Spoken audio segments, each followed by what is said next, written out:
Zion through Lamed Hey. Okay, thank you. So Siman Pei, Chav Zayin to Lamed Hey. Um, so called over Shi Yisrael also Lasoisa. Anything, and this is really a prelude to what's going to become coming much later. He has a whole siman on Amir al but um, right. So, but it's Amir al Anything that Yisrael is also to do, also contrary to popular belief. Some people think that you can ask God to do whatever you want. No, you can't. They have the same isurim as or it's not the same isurim, but they're not allowed to do it. In the winter, since you're allowed to heat up the tanner in the house with the guy in order to heat up the house. Because there's a rule of kol chayla etzel. Everybody's considered chaylim for cold. So for a chayla, you're allowed to ask a guy to do malacha. So the guy is allowed to turn on the heat in the house. So then the minig is that the guy could put the cooked food that cooled off on top of the tanner. Meaning put it on the tanner before it gets heated up, and then afterwards you'll heat it up. Because the guy's kavana is not to heat up the food. His kavana is to heat up the house. So yesh matir, and there are those that are matir it. Now he's talking about bishalakim, because bishalakim, if a guy heats something up, I mean it's a machlokes, but if a guy heats something up, but he wasn't doing it with the intention of heating it up, and he didn't even know the food was there, then there's matirin. So then you will be allowed to do it. But that's only if you put the food onto the oven before the oven went on. And of course, if the guy is his kavana was to heat up the food, then it's also b'chol inyan.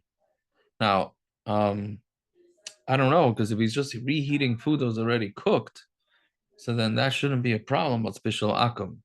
So I don't know. Is he talking about putting raw food? It's not mashma from the lashon of Kitzur that it was raw food that he was putting on there. Okay. And there are those that say it's also, even if his intention was to heat up the house.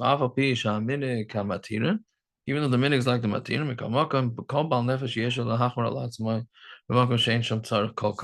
you shouldn't do this unless it's a big tzara.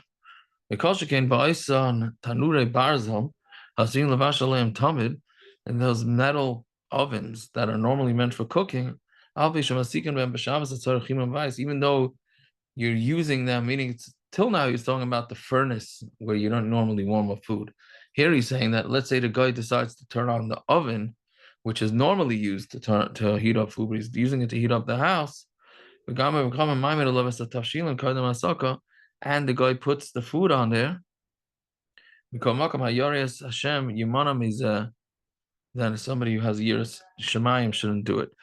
The obvious practical application of these halachas is, especially after that fire Nebuch and Flapush that killed the whole hair, like most of the family, the Sassoons, they should have a lichtig Gan Eden. So people wanted to stop leaving their hot plates out overnight.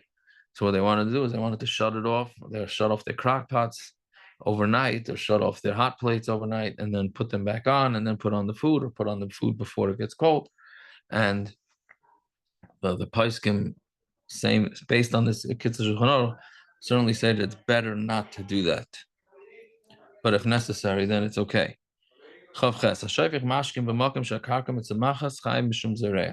Somebody who pours liquid in a place where it'll grow grass, then it's because the liquid is going to make it that the ground grows. Grows grass.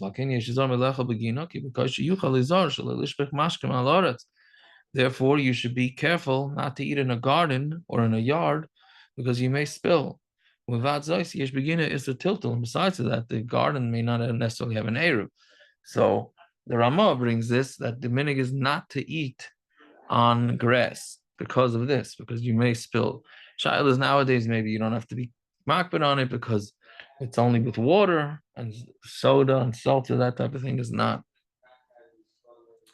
going to be a problem, right? Because you wouldn't grow grass with that. And some say that if you eat it on somebody else's grass, that's okay because you don't particularly care about his grass. All right, these are all the dinim. Chavtes onto a different din. Svag, a sponge. Shein lebesachiza doesn't have a handle. Ein makanchem, but you can't use it to wipe anything down because if it doesn't have a handle, you may squeeze it out on Shabbos. Lamed also liroik b'makom sharuach yifazer saroik. You're not allowed to spit. If the wind, you don't spit out into the wind because the wind may carry your saliva all over, which is a malach of zaira.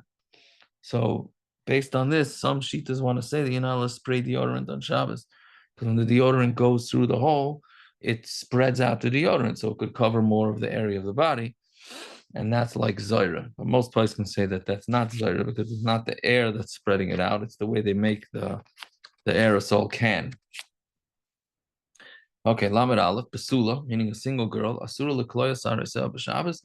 They're not allowed to braid their hair on Shabbos because it's considered building. And you can't undo it either because it's sicer. But she could do it with her hands. There's this new type of thing that the girls are asking about, which is not really, you're not really braiding. It's like a stick, and then you wrap the hair around it a couple of times, it makes a curl. So I wasn't sure whether you're allowed to do that or not. But Masrik, and of course the Chasidim's payas, so you're allowed to make those on Shabbos. But Masrik also Masaris Chazir, and a brush that's made out of the hair of a chazer. It's also a common question. People want to know if they're allowed to use a boar's head brush. There's nothing wrong. It's not Aser B'Hana. Chazer is not Aser B'Hana. So you're allowed to use it. But on Shabbos, it depends. If it's very hard, that it's impossible, that it won't take out hair, Aser Lisrek by. It's Aser to use it as a comb. But if it's not so hard, then it's allowed to. And of course, if you mayachid for it, so it's not a muksa issue. Right? Because some might say that even if the comb doesn't pull out hair, but maybe during the week it does because you do it rougher. So maybe it's muksa on Shabbos and you should have a special Shabbos comb. Let's say you have a beggar that has dirt on it.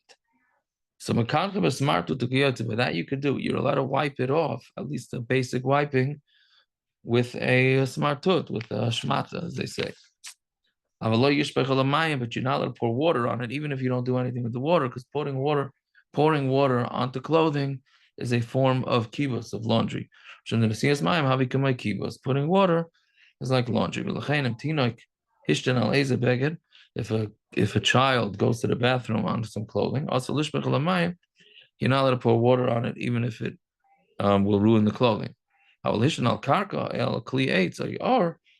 he urinates on the ground, or on wood, or on leather, then you are allowed to pour water there because it's not absorbent. Because I'm assuming it means karka that will not grow grass, like indoors. When you wash your hands and you want to dry them in a towel, it's better to wipe them on each other first to remove the water, so that there will only be a little bit of water left on the hands. With the little bit of water that he's drying his hands, since it's derech lichluch, that's meaning that you're making the towel dirty. That's not considered kibbutz. And with a colored towel, there's nothing to be chashed for. The lo shayach ba kibbutz kol kam, because it's not shayach kibbutz, because we're not worried about you. We're not worried about you washing it, because that wouldn't be the way. To colored, you don't particularly care. White, you want it to be clean. And some are chaylik on this din and don't differentiate between color and not. Lamed gimel chavis sheyesh b'mayim v'kiyotze. But if you have a barrel full of water or anything else, also lifras a little begad she'ena miyuchad lo l'chasaisa. But you're not allowed to cover it or stuff up the opening with a begad that's miyuchad to cover it. The chashin and shema yovel l'deschita. We're afraid it'll come to schita. But if it's the standard clothing that you use to stuff it up, then it's mutter l'chasayz, then it's mutter to cover it, to give it the miyuchad law, since it's miyuchad for it, like chashina sheyischad, but not chayshish that you're going to squeeze it out. Lamed and nishchu mayim al shulchan v'kadayim. It's our common question. Water spills on the table. How do you clean it up? So also lekancha b'beged shu makbid alav. It's also to wipe it with a beged that you're makbid on it. The kima mayim merubim. Since there's a lot of water, chashina shema yischad. We're afraid that you're going to end up squeezing out the towel.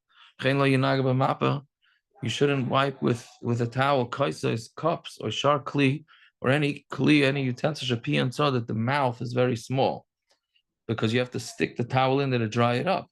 And shemach was dachkan nischad amashka, because you're pushing it in there, the mashka is gonna get squeezed out. So it seems like if you do this with paper towels, it's not a chashash, because there's no laundry on paper towels. Nobody particularly cares to squeeze out the liquid from a paper towel because they want to make the paper towel be clean.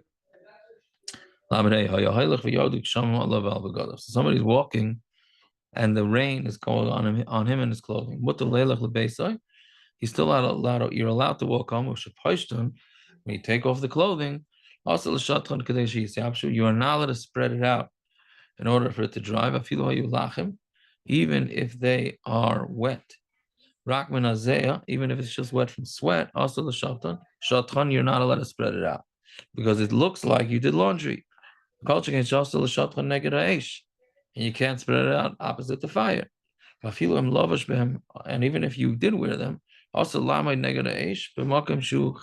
even while you're wearing them, you shouldn't sit too close to the fire because it's gonna cook it up. Also, when you come home, you can't shake off your beged from water, but that's only true by wool and cotton. But if you have synthetic materials, then pashas it should be okay. Ubeged shu makbid al meimov, and a beged that you're makbid on its water. Also, I feel tatel. I mean, if you're makbid that you don't want it to be wet, then it's muksa. After you take it off, because we're afraid that you're gonna end up squeezing it out because you don't want the water. You don't want the water there. So that's meaning, and also some say that when you use dry cleaning clothes, the stuff that you only dry clean, there's no marasayan on that either, right? Because nobody's going to think that you washed it. Okay, we will stop over there, and everybody should have a fine night. Shkach.